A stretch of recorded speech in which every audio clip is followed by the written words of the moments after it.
जब आप इसको 5 सेकंड के लिए भी दम पे रखेंगी तो जो हरी मिर्चें की जो खुशबू होती है वो बड़ी मज़े की आती है। तो इसको रख देती हूँ मैं दम पर 5 सेकंड के लिए। एंड हमारे जो आलू हैं वो रेडी हैं, ये देखिए।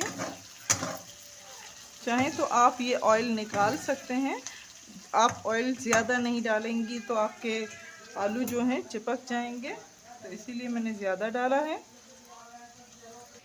तो हमारे आलू रेडी हैं। उम्मीद है आज की रेसिपी आपको बहुत ही ज़्यादा पसंद आई होगी। हमारी वीडियोस को लाइक करना मत भूलिएगा। लाइक करें, शेयर करें एंड सब्सक्राइब करें।